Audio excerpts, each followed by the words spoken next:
What's happening, guys? Welcome back to the channel. Today we're going to be talking about this Shure SM7B, the amazing mic that's been on 1 million recordings and half the podcasts that have ever been made. And we've got the best mod to come along for any piece of gear I've seen in a while. If you own one of these microphones, you already know what the issue with it is. And we're going to fix that today. Let's do the damn thing.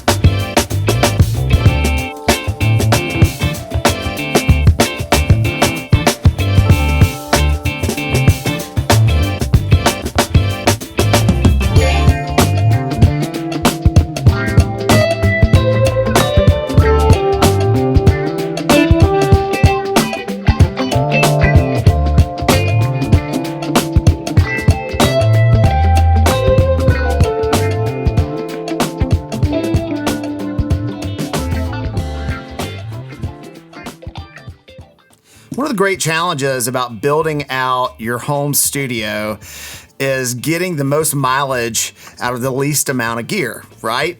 Most of us are on very tight budgets, and especially on the front end when you're starting to learn all this stuff and building your arsenal of gear, you don't have a lot of money to spend, and you need to get pieces of gear that are going to allow you to use them on all sorts of different applications. And when it comes to microphones, the SM7B is one of these microphones where you could almost record an entire record with this microphone. Now, this is not going to be a review of the Shure SM7B. I'm assuming if you're watching this video, you probably already own a Shure SM7B and you know how versatile and iconic this microphone is. But I'm guessing there's probably some of you out there who are watching this who are on the fence and just about to pull the trigger on an SM7. They don't know whether to buy a modded one, whether to get this mic or another mic. Is it worth the money? And I thought it might be helpful for you guys if we just do a quick rundown of what's so great about this mic. The Shure SM7B is a dynamic cardioid mic, which sounds great on almost everything due to its balanced frequency response, its dynamic range, and its tonal warmth. And those are things that you're going to see as highlights and talking points on any review or any advertisement for this mic, but it is absolutely true. Now, they're an excellent choice for recording singing vocals, for recording podcasting vocals, any type of broadcast application. It's what the mic was designed for. But it's equally impressive on recording instruments, things like horns, acoustic guitar, miking up guitar amps with it. I've even seen it used to track a kick drum, top and bottom snare, hi-hats. It's an amazing option for almost any scenario. And in fact, in a future video, we may take a couple of them and try to do full demos just using a Shure SM7B. Now, we know that it's not that much of a stretch because its distant cousin, the Shure SM57, has been used for years to record literally everything. But like all amazing pieces of gear that have their long list of pros, there's usually at least one con, and this is no exception. While this is an amazing mic, it does have one tragic flaw, one Achilles heel. And if you own one of these microphones, you already know. It's that it has very low sound output and low noise sensitivity, which requires you to jack the gain up on your preamps and your interfaces or your mixer, however you're recording, and which ultimately causes white noise and hiss and raises the noise floor of your audio recordings. And that's not good for anyone. There has been a solution around for a while. There's several companies that make these, their phantom power gain boost units. And this is one sold by Cloudlifter. This is their stereo version. And this does a great job. It solves the problem. So why are we even discussing this? We have a solution, right? Well, these aren't the cheapest thing in the world. And also it adds steps into your process. It's putting more cabling into your signal chain. It also requires that you have more cabling, more work that you have to do when you want to go use this. You've got to go find this, set it up, run this, more stuff to connect, more stuff to break down. Wouldn't it be awesome if the technology that's built into this was built right into the back of this? And that is what we're here to talk about today. Now, Trace Audio has come up with this amazing mod. It's going to insert right into the back of the microphone.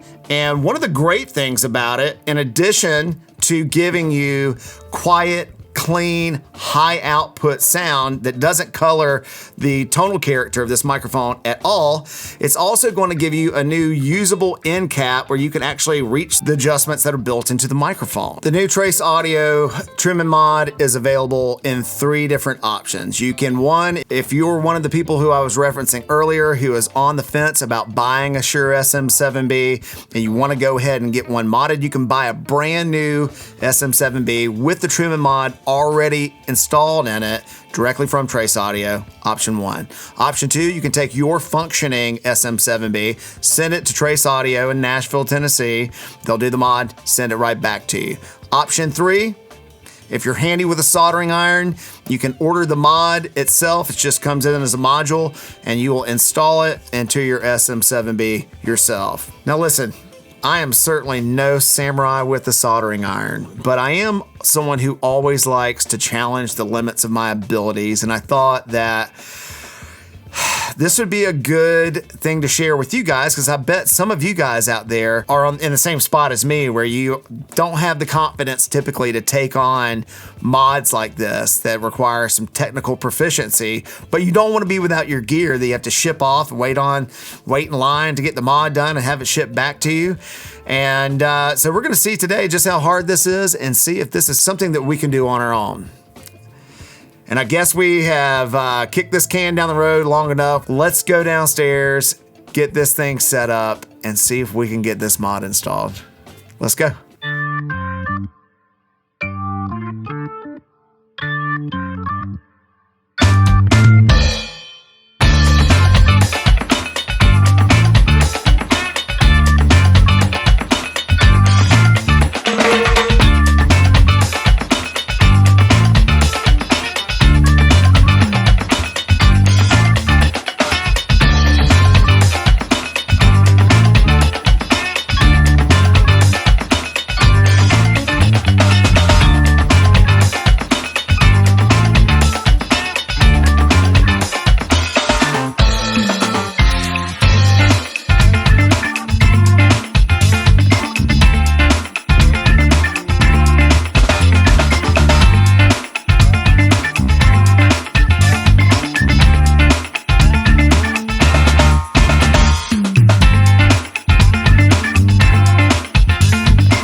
So we're back.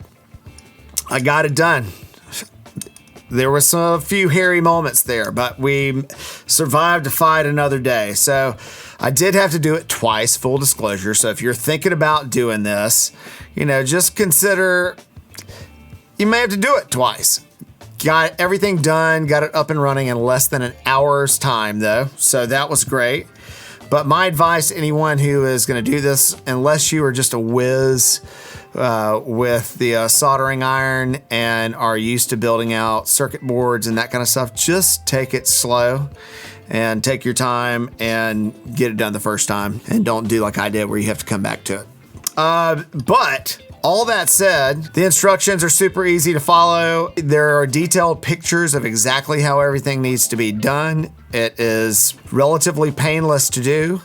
You just need some patience and to take your time, and you can get this mod done. It is exactly as advertised. It is quiet, clean, high output, and no color to the mic. I love it. What I also love is that you can finally get to the switches on the back of this. If you have an SM7B now, you know exactly what I'm talking about. You have the adjustments that you can make on the mic after you take that cap off the back, and then find a screwdriver or something to, kind of a design flaw in my opinion. What's great about this is the switches come off of this, so they're super easy to manipulate and switch. You've got the plus 48 phantom power, turn it on or off, so if you decide you still want to use your cloud lifter sometimes, you can do it. You can A/B them and test them against each other. It'll just bypass the phantom power in it, or you can turn it on. You've got the mid boost and then you got the low cut, and they're easy to get to. I am super pumped to put this mic through its paces. I can't tell any coloring difference, which is excellent. It sounds amazing. I just barely had to put any power to it though, and it was pretty stark. Even being used to using the cloud lifter, I just think it's just a superior strategy for getting line level out of this mic before it hits your preamp. Sounds awesome. I think maybe in my next video, I'm gonna do something where I'm singing through it where you guys can really kind of hear, and I'll show you how I have the pre set up, how I'm hitting it on the front end, and really why you should go get this mod for your microphone. And this is not any kind of paid sponsored ad. I bought this mod, and I'm super impressed with it. It's exactly as Trace Audio said it was going to be. The thing that I love about Trace Audio, and I'll give them a free endorsement right now here for a minute. What I love is somebody that is constantly trying to figure out how to solve problems that we as recording engineers, we run into. That's what they're focused on, what Ben Sabin at Trace Audio is focused on. He's got his overlays that are dry erase for patch bays, make it really easy to clear those and change your routing if you need to. He's got his rack screws that have the thumb wheel on them, make them super easy to pull gear in and out, especially if you have like a Danger Fox desk and you want to move things around. Makes it super easy to get in there and do that. He's got this mod for your SM7B that's going to take it from being an amazing mic to being the best mic and your favorite mic to use. And if you're somebody who is not handy with a soldering iron, and maybe you don't want to go do this mod on this, you want to go send it off to someone. He does all the mods. He also builds out tons of Cappy gear and other gear that you can buy from him on his Reverb store. All the Cappy gear that I have came from Trace Audio, and here's what I'll say about Trace Audio. The customer service is second to none. The communication is amazing, which is important when you're doing business with someone who is a small business. How they communicate with you and follow up with you and do what they say is critically important. And the thing that I love about Trace Audio is that your orders typically show up before they're supposed to. I don't know how that happens, but it seems to happen most of the time. And they're always correct. There's never any issues. And if there are, they're easy to get in touch with, and also do tons of custom stuff. So if you're looking to build new snakes or do any kind of routing, if you're in the process of upgrading your desk and you're gonna need new snakes and routing and patch bays and stuff, they do all of that stuff. So reach out to them, let them make your life easier so that you can focus on the parts that are important, being creative and keeping momentum going in your studios. That's what I have to say about that. If you don't feel like taking on a project like this, like I said, it took me less than an hour to do this. My soldering game is straight shit, y'all. So, you know, you can do this. Y'all go get with the program. If you're rocking an SM7B and you haven't gotten this mod done already, or you haven't at least purchased it and explored it, I'm not trying to say you're slipping, but Might be time to get your game together. All right, that's going to be the video for this week. Do me a favor, hit the subscribe button if you're not subscribed to the channel already, and drop me a comment. Let me know what you think about the video. If you've got any videos that you'd like to see me do, like subject-wise, let me know what you'd like to see. I also would love to know if you have this mod, or if you're thinking about this mod, if you got any questions, if you have any feedback, drop me a comment, say what's up, let's hear it. And yeah, if you like this, feel free to like this video, ring the bell, do all the things that you can do with very little effort to support this channel and become part of our small community here. Until next time, I'm Justin Brogdon. You guys keep being good to each other, and y'all keep doubling down. We'll be talking to you soon.